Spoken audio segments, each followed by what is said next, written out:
20.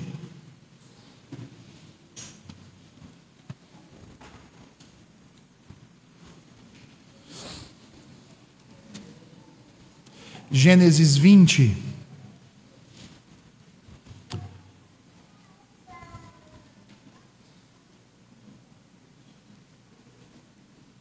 O sermão dessa manhã será no capítulo 20 de Gênesis, irmãos.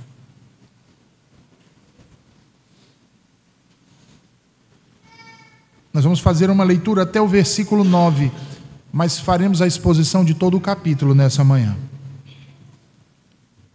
Assim diz o Senhor.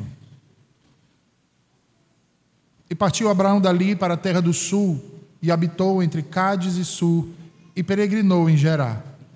E havendo Abraão dito de Sara, sua mulher, é minha irmã, enviou Abimeleque, rei de Gerar, e tomou a Sara. Deus, porém, veio a Abimeleque em sonhos de noite e disse-lhe: eis que morto serás por causa da mulher que tomaste, porque ela está casada com o marido. Mas Abimeleque ainda não se tinha chegado a ela, por isso disse: Senhor, matarás também uma nação justa? Não me disse ele mesmo: é minha irmã? E ela também disse: é meu irmão.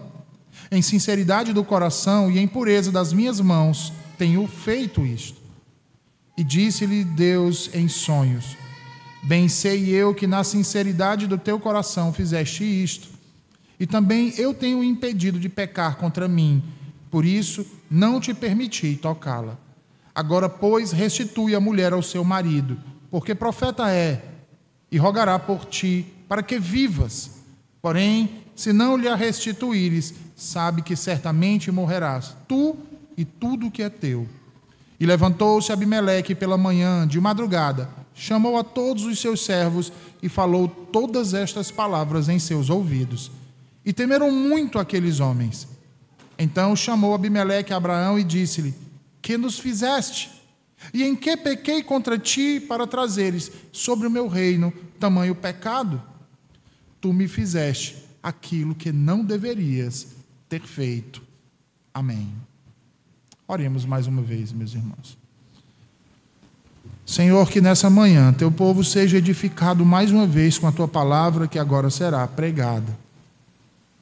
Fala aos nossos corações, Senhor. Que seja a tua voz que a ouçamos. E que pelo poder da tua verdade sejamos transformados e moldados à imagem de nosso Senhor Jesus, em nome de quem te oramos, desde já, Senhor, gratos por tua misericórdia. Amém. Quantas vezes, meus irmãos, não somos expostos aos desafios, aos infortúnios em nossas vidas? Quantas vezes a nossa fé não é provada em circunstâncias que na maioria das vezes servem tão somente para exacerbar as fraquezas que temos e os pecados que cometemos constantemente. Como, por exemplo, para externar uma fraqueza, uma frustração, um temor terrível, como o medo da morte. Seja a própria morte nossa, ou a de alguém que amamos muito. O texto que nós acabamos de ler nos mostra um homem que creu no Senhor, e sobre isso a Escritura testemunha que lhe foi imputado para a justiça. Um homem que falava com Deus, um homem que andava com Deus, tinha comunhão com o Altíssimo. Um homem eleito, vocacionado para ser pai de nações, pai do filho da promessa, pai de todos que, como ele, creram nas promessas de Deus. Um homem que certamente era piedoso, um homem de oração e de súplicas, a quem o Senhor atendia as petições. Todavia, irmãos, um homem que, quando ameaçado pela morte, temia, sofria e se angustiava. Um homem como eu e vocês, que se alegra, mas que também se entristece. Que é corajoso, mas também tem seus momentos de fraqueza. Que é justo, mas também peca. Um homem que, sem sombra de dúvidas, deve ser imitado a fim de produzir em nós um certo modo de vida e um certo resultado. Imitado, porém, não copiado. Imitado, sim, mas apenas naquilo em que, notadamente, reflete o caráter do único autor e consumador da fé, nosso Senhor e Salvador Jesus Cristo. A fim de que, assim como outros antes de nós, corramos então com perseverança a carreira que nos está proposta. E Abraão, meus irmãos, certamente correu esta carreira. Mas vejam que no decorrer dessa corrida, a pista a qual ele percorreu o seu trajeto não estava livre de obstáculos. Tinha muitos obstáculos. Obstáculos esses que colocaram em xeque a sua fé, colocaram em xeque a sua confiança em Deus. E um deles, certamente, foi o temor da morte. E o que fazemos, irmãos, quando esse temor parece suplantar a nossa fé? A resposta a esse questionamento nós daremos na exposição dessa manhã, que eu peço a você então que volte seus olhos para os primeiros 2 versículos da Escritura, que lemos ainda há pouco, mas que voltaremos a ler novamente agora. E partiu Abraão dali.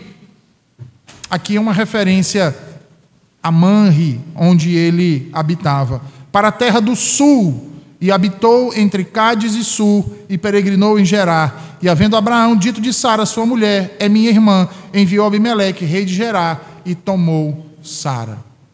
Vejam que Moisés nos diz aqui, irmãos, que Abraão e Sara novamente deixam os carvalhais de Manre e partem para a terra do Neguebe, vindo a habitar entre Cádiz e Sul. Mais precisamente, como diz aqui a Escritura, na cidade de Gerar, onde reinava um homem chamado Abimeleque.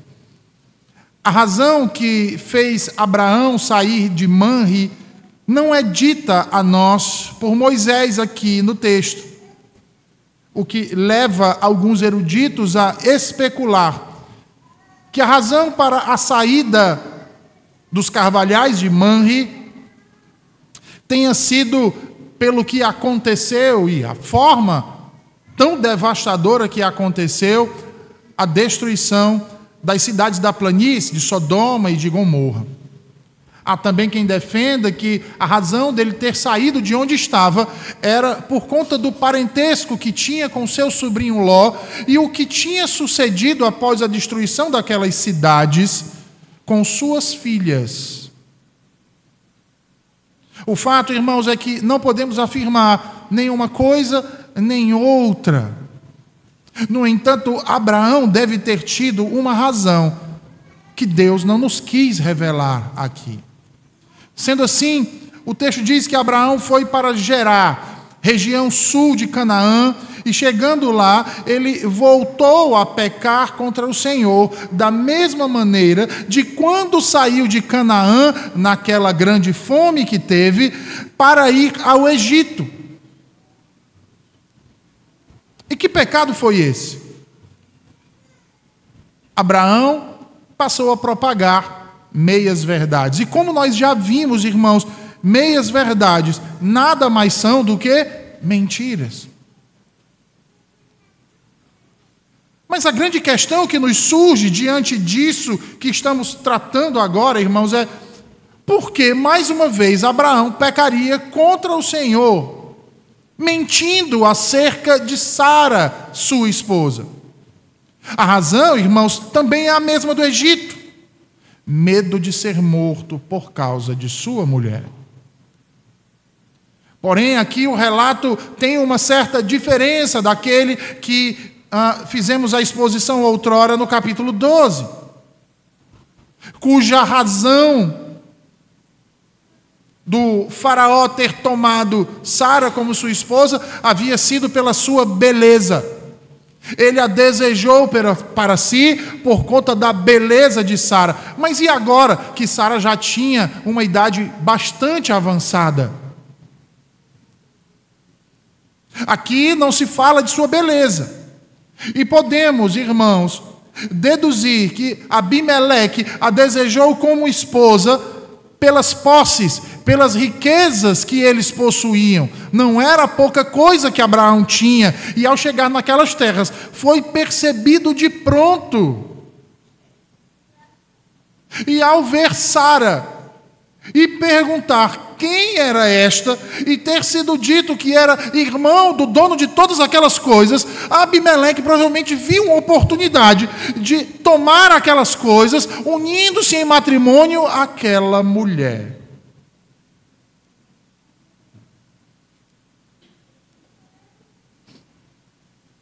Isso nos mostra, irmãos, que ao longo da vida de Abraão, em determinados momentos, o patriarca teve uma fé vacilante. Em determinados momentos, a sua confiança no Senhor foi turvada pelo medo. E na tentativa de escapar da morte, ele preferiu mentir. Matthew Henry, comentando esse texto, diz que os mais belos mármores têm seus defeitos. E quanto a manchas no sol, não devemos esperar nada imaculado debaixo dele. Portanto, uma fé vacilante. E aqui eu quero chamar a sua atenção para isso, irmãos. Por que é tão importante nós tratarmos sobre fé hoje aqui? Ora, porque muitas pessoas afirmam crer em algo baseado tão somente na suposta fidelidade daquele que a conta. É como quando alguém conta uma história e nós damos crédito a essa história mediante o relato de que aquele que a escreveu era um homem sério, era um homem habilitado para escrever, era um homem que tem um conhecimento, era um homem honesto, era um homem de boa índole. Então tudo que esse homem comunica, tudo que esse homem escreve, tudo que esse homem diz, nós passamos a crer. Da mesma forma, muitos têm ouvido ou lido a palavra de Deus, quer seja pregada, quer seja testemunhada, enfim, e têm consentido com ela, sem nenhum tipo de questionamento, dando a ela um crédito maior do que dariam a palavra de qualquer homem. E fazem isso, irmãos, acreditando que essa de fato é a palavra de Deus. E ele é digno, infinitamente digno de mais crédito do que qualquer homem, sim, do que qualquer um de todos os homens e anjos também. Esse tipo de fé é aquilo que nós podemos chamar de fé comum, sendo, no entanto, uma fé do mesmo tipo que muitos réprobos têm. Uma fé que não salva, uma fé que não redime, uma fé que não transforma.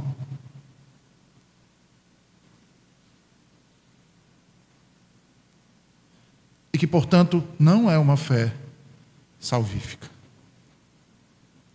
Não é aquela fé que é dom de Deus. Em João 2, versículos 23 e 24, João diz o seguinte: estando Jesus em Jerusalém pela Páscoa, durante a festa, muitos, vendo os sinais que fazia, creram no seu nome. Mas o mesmo Jesus não confiava neles, porque a todos conhecia. Notem, irmãos, o que está sendo dito aqui. Por causa dos sinais que Jesus operou, esses que João menciona foram levados a crer que ele era mais do que um mero homem. E eu digo mais, levou aqueles homens a crer que as suas palavras, a sua pregação, vinha verdadeiramente da parte de Deus. No entanto, a crença deles, a fé que eles tiveram, por conta daqueles sinais, não era uma fé salvífica. E por que chegamos a essa conclusão? Ora, porque o próprio texto diz que Jesus não confiou neles. O que eles manifestaram então foi nada mais do que aquela velha fé comum. Uma fé que é a mesma que tem os demônios. Uma fé que os faz não apenas crer, mas vejam, tremer. Mas uma fé comum. E eis aqui o grande perigo. Há muitos, inclusive entre nós, irmãos, que acham ser suficiente para a salvação uma proclamação pública que creem que Jesus é Deus e homem e que a Bíblia é a palavra de Deus. No entanto, Tiago nos mostra que não é bem assim. Porque tendo que lidar com esse mesmo tipo de gente, crentes nominais, Tiago vai dizer a eles que o diabo acredita tanto quanto eles, e não apenas isso, ele crê e treme, enquanto estes nem sequer isso fazem. Ora, Satanás sabe que Deus é verdadeiro. Sabe também que ele é aquele que não pode mentir. E ele sabe disso, e isso serve para a sua própria derrota. Assim como o diabo sabe também que os eleitos de Deus não podem perecer e que ele não poderá levar nenhum deles para o inferno, pois como lemos aqui em João 10, nenhum daqueles que o Pai entregou nas mãos do Filho poderão ser tomados dele. Vejam bem, irmãos, ele não apenas sabe, como ele crê nessa realidade de que um dia Cristo virá para julgar o mundo. E isso inclui ele e todos os seus demônios. E é exatamente por isso que quando ele enxerga Jesus em Gadara, ele então suplica a ele: não nos atormente antes do tempo.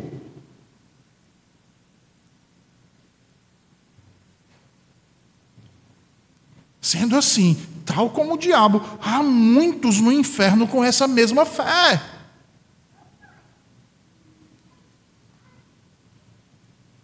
E sabe do que isso me lembra, irmãos? Isso me lembra da parábola, lá de Lucas 16, do rico e do Lázaro. Os irmãos lembram dessa parábola? O rico, ao morrer, é levado para o inferno. E em meio aos tormentos, Jesus diz que ele olha para o alto e enxerga Lázaro juntamente com Abraão. E então ele implora para que Abraão alivie o seu tormento. Um pedido que é frustrado, não é atendido. Então ele roga que pelo menos Abraão permita que Lázaro vá até os seus irmãos para testemunhar do mal, daquela realidade, daquele tormento que ele tem provado, para que não tenham o mesmo destino. E o que Abraão responde a ele? Eles têm Moisés e os profetas. Ouçam-nos. Mas qual é o grande problema da fé comum, irmãos? É que muitos dizem crer que a Bíblia é a palavra de Deus, crer que Jesus Cristo é o Filho de Deus, que Jesus Cristo é o Messias, mas selecionam a parte que mais lhes convém. e rejeitam as demais, porque é uma fé comum.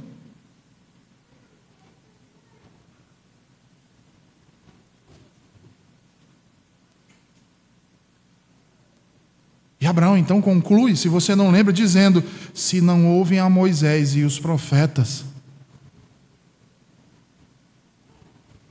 tampouco serão persuadidos, ainda que algum dos mortos ressuscite. Lembra do texto de João que eu acabei de citar, dos sinais que Jesus fazia?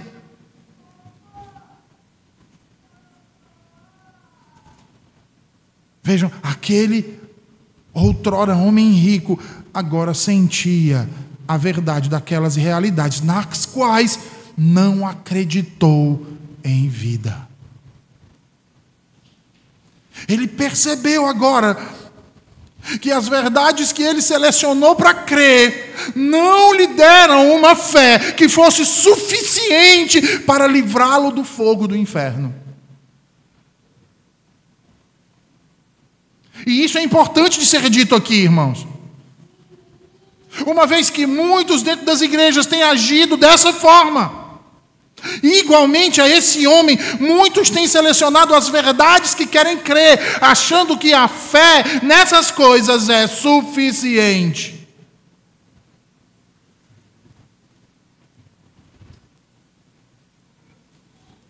E de fato, irmãos, crer que a Bíblia é a palavra de Deus, crer na inspiração divina dessas Escrituras, e que Jesus é o Messias, é o primeiro passo para a fé verdadeira, mas não pode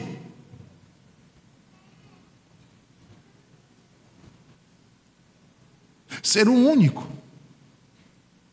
É o primeiro passo para a fé verdadeira, ao mesmo tempo que pode ser também um passo decisivo para lhe selar no inferno. Uma vez que esta é a mesma fé dos demônios e de não poucos ímpios. Por quê? Porque a fé salvadora não se resume apenas a isso. Como diria o ministro escocês do século XVII, chamado James Durham, é realmente espantoso que as pessoas que são chamadas de cristãs reconheçam isso como sendo fé salvadora e pensem que esta seja uma fé madura quando chegaram apenas ao cumprimento do diabo em crer. Sim, há muitos que nunca chegaram nem a esse ponto, senão tremeriam diante dessa verdade.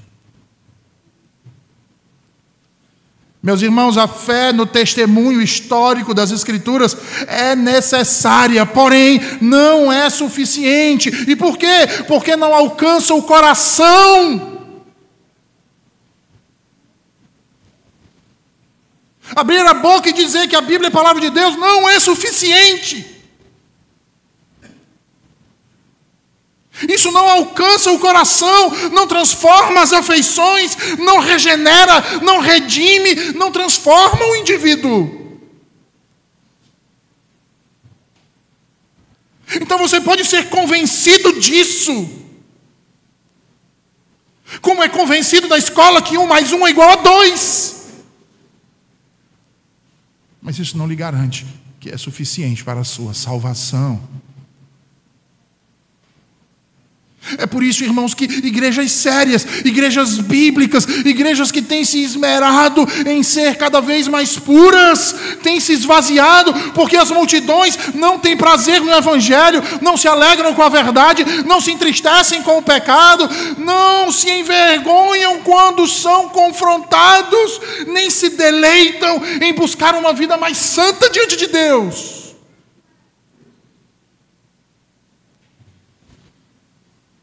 E a prova disso é o desprazer e a falta de compromisso com o dia do Senhor.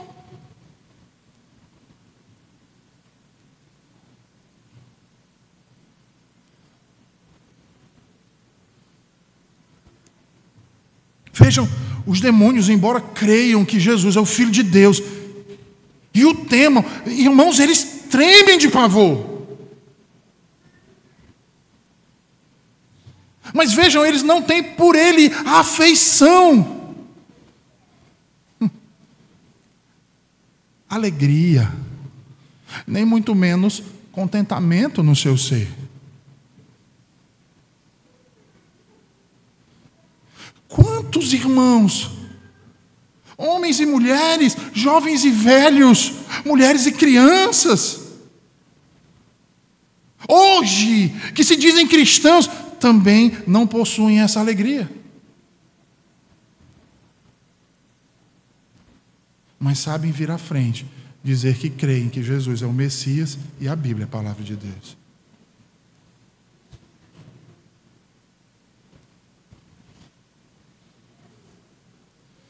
Essa alegria, irmãos, que nós estamos falando aqui, esse deleite, o contentamento em Cristo, só os que possuem uma fé salvífica, e não apenas uma fé comum ou histórica, é que tem. Logo, a diferença está, como naquilo que é dito a um homem saudável sobre a visitação de um médico à sua cidade. Para ele é indiferente. Mas se essa mesma notícia chegar a um moribundo doente, ele vai grunhir de alegria. Ele vai vibrar com a notícia de que um médico é chegado em sua cidade.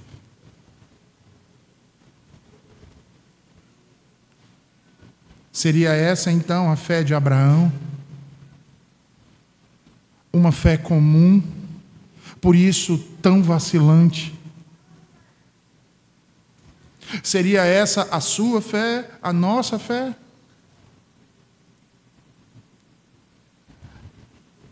Uma fé temporária, que não é capaz de resistir a uma intempérie que surge diante da vida?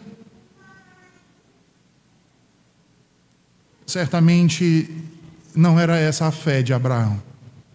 Porque se assim o fosse, irmãos, isso não teria sido lhe imputado para a justiça.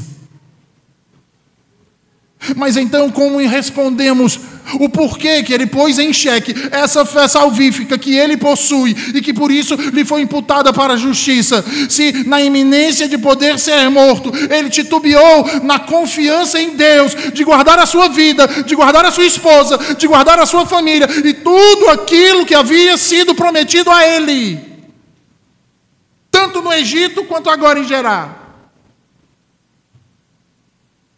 A razão é muito simples, irmãos. E a resposta é porque Abraão, assim como nós, é um filho de Adão. E por ser filho de Adão, carrega junto a si uma natureza pecaminosa e que em determinados momentos se manifesta mais forte ou mais fraca, mas se manifesta cometendo pecados, agindo de modo tolo. Como nós podemos ver nos versículos seguintes. Vejam aí, versículos 2 e 3. E havendo Abraão dito a Sara, sua mulher, é minha irmã, enviou Abimeleque, rei de Gerar, e tomou a Sara. Deus, porém, veio a Abimeleque em sonhos de noite e disse-lhe, eis que morto serás por causa da mulher que tomaste, porque ela está casada com o marido. É possível que um justo não somente caia em pecado, mas volte a cair no mesmo pecado? Sim, é possível. E isso por duas razões, irmãos. Primeira, pela imprevisibilidade, muitas vezes, e a força da tentação. E em segundo lugar, pela fraqueza de sua carne. Às vezes, meus irmãos, Deus permite aos seus eleitos que caiam no mesmo pecado, para que sejam disciplinados, para que seja quebrado o seu orgulho de autossuficiência, para que seja tratada a sua presunção de que são perfeitos, para que seja derrubada a sua soberba, fazendo reconhecer o que verdadeiramente é: pobre, nu e cego. Logo, é necessário que todos nós tenhamos algum conhecimento de nossa própria condição, como de que estamos naturalmente sob o pecado, que estamos perdidos e sob maldição, doentes e totalmente incapazes de nos recuperar por qualquer coisa que possamos fazer por nós mesmos, e que estamos perdidos se não obtivermos um Salvador.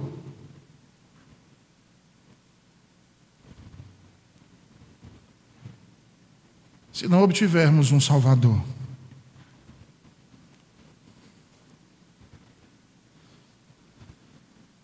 E olhem isso, irmãos, porque o capítulo 18 trata da visita de Deus a Abraão, os irmãos vão lembrar, e o capítulo 19 abre um parêntese na destruição de Sodoma e o que acontece com Ló, sobrinho de Abraão. Mas se você lembrar, no capítulo 18 fala de Sara. Deus diz que ela terá um filho em 1 ano. Então, se isso aconteceu depois da destruição de Sodoma e Gomorra, muito provavelmente, se Sara não já estivesse grávida, estava na iminência de engravidar. Engravidar. E aí, como ficaria a semente santa, irmãos?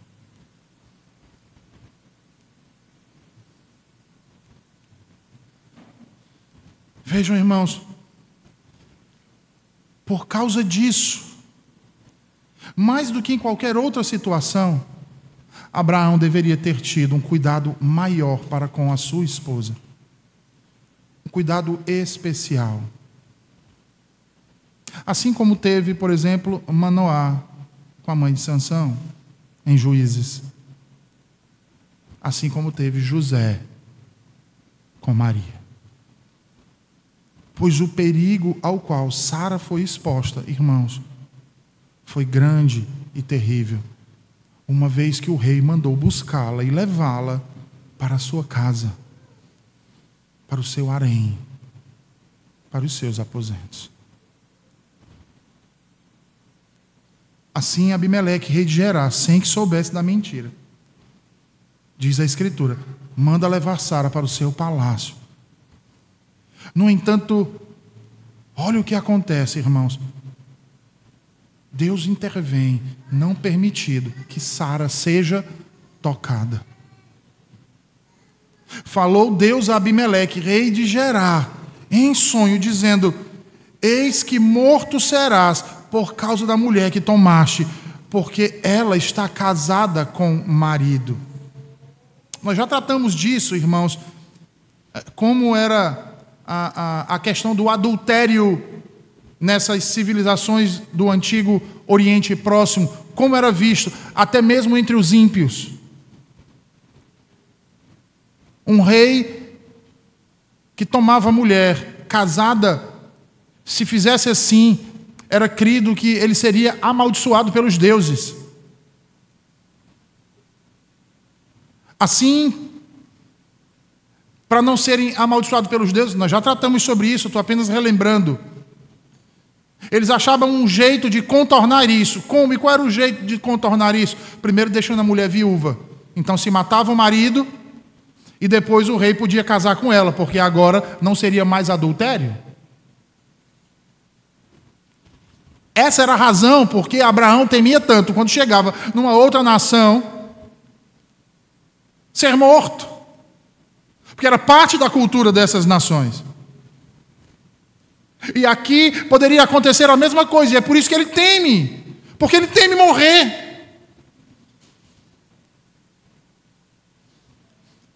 E aí então Deus intervém na história e revela ao rei o verdadeiro estado civil de Sara, desfazendo a mentira e o mal que eles dois, não apenas Abraão, mas a própria Sara, haviam causado. Deus diz ao rei que se viesse tocá-la como mulher, morreria.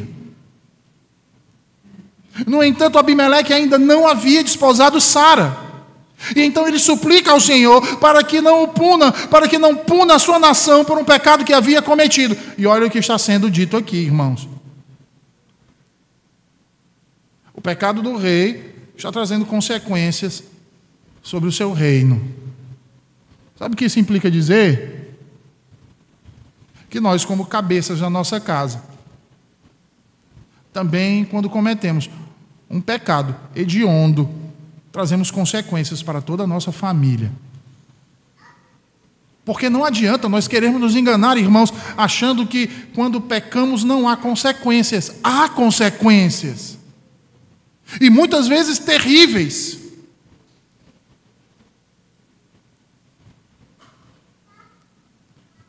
Diante disso, Deus então responde ao rei.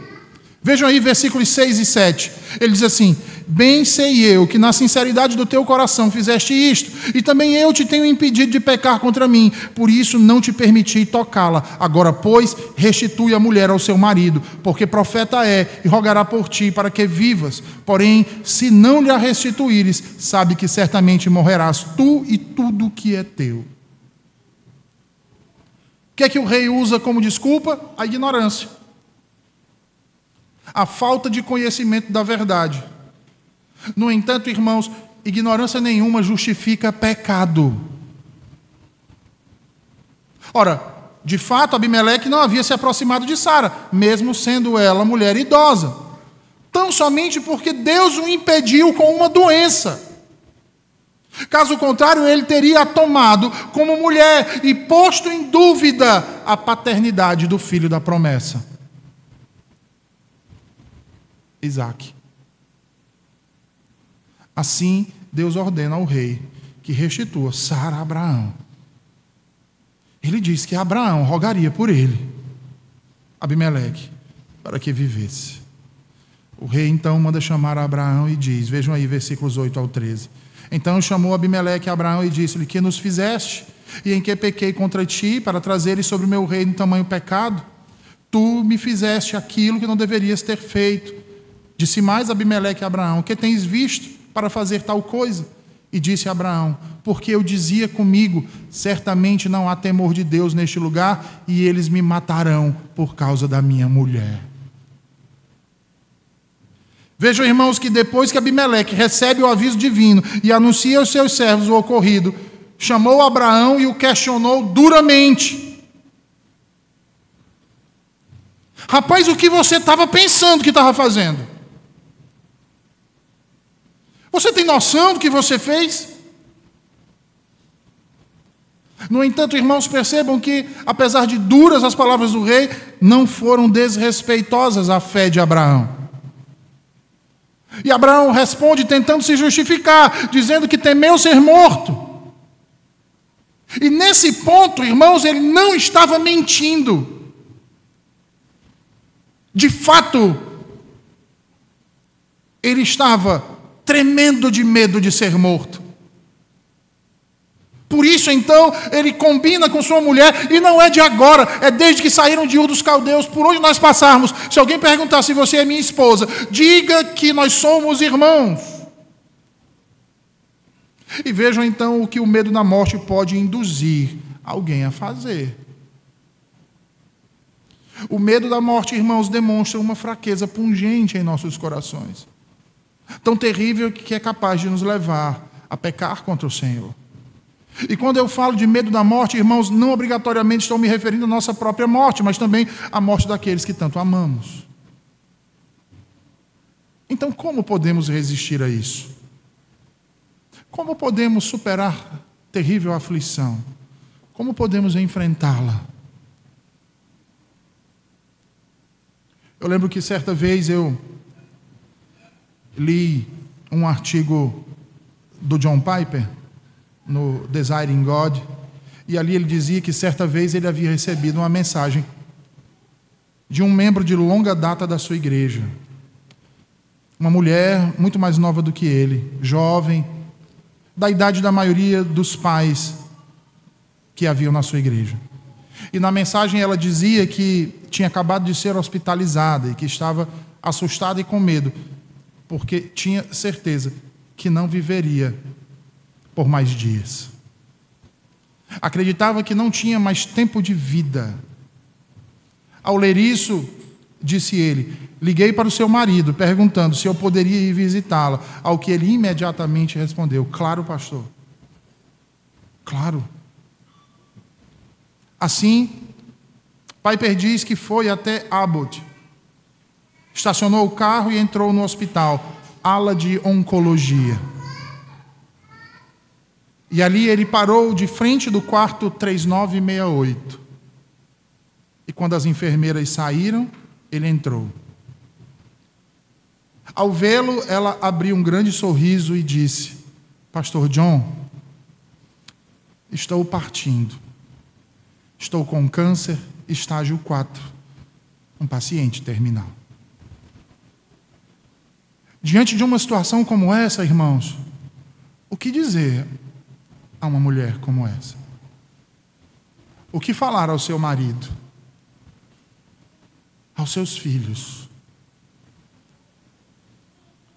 Piper diz que sentou e conversou por 15 minutos. E o que eles conversaram? Piper diz: nós nos gloriamos na esperança da glória de Deus. Por que ele fez isso?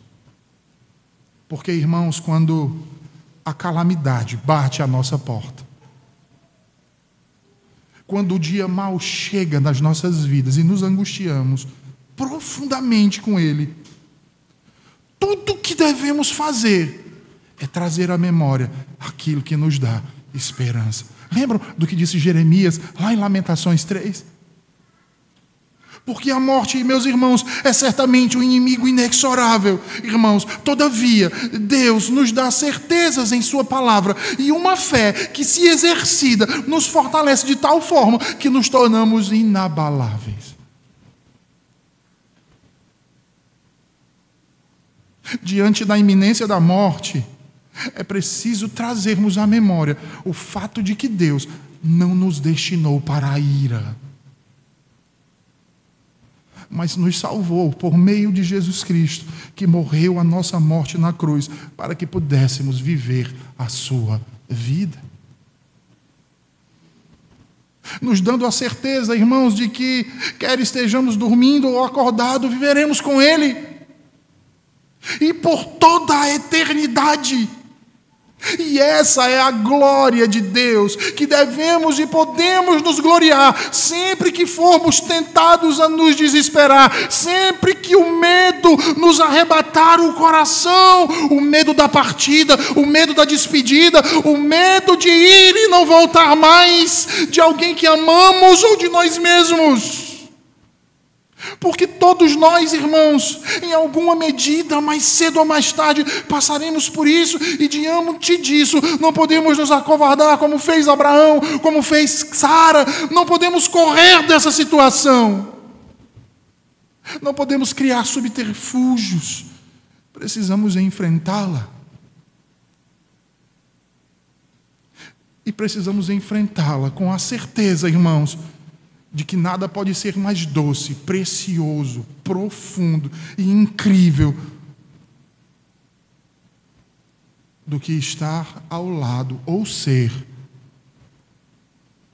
aquele em que alguns dias, semanas, meses ou anos estará na presença gloriosa de Jesus Cristo. Portanto, exalte-o agora. Junte-se àquele a quem ama, na esperança da glória de Deus. Porque eu e vocês, nós não fomos chamados para desfrutar de uma alegria apenas temporária, apenas momentânea, irmãos. Essa vida é muito curta para dizermos que as bênçãos de Deus se resumem a elas. Ela transcende a tudo isso porque é eterna. E é por isso que, apesar de todo o sofrimento que essa vida que vivemos aqui pode nos causar, há uma alegria que nenhum mal é capaz de nos suplantar, uma esperança que nenhuma dor é capaz de dissipar, a certeza de sermos e estarmos em Cristo Jesus, a esperança da glória pelos séculos dos séculos. E esse é o único modo, nos apegar a isso. Nos apegar a essa verdade, a essa realidade, a esse amor, a essa promessa. Esse é o único modo. Você tem que olhar para o céu e você tem que amar a glória de Deus vindo a você, seja em uma semana, seja em anos, mais do que você ama qualquer coisa nesse mundo, pois ela é maior e melhor do que a nossa casa, do que a nossa família, do que a nossa carreira, do que o nosso dinheiro, do que os nossos bens, do que a nossa saúde ou de qualquer outra coisa que podemos amealhar neste mundo.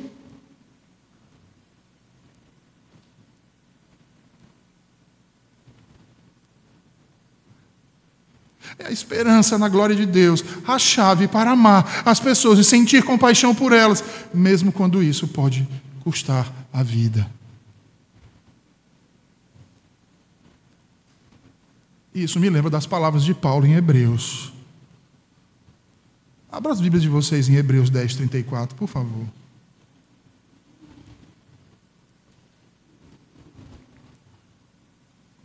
Hebreus 10, 34.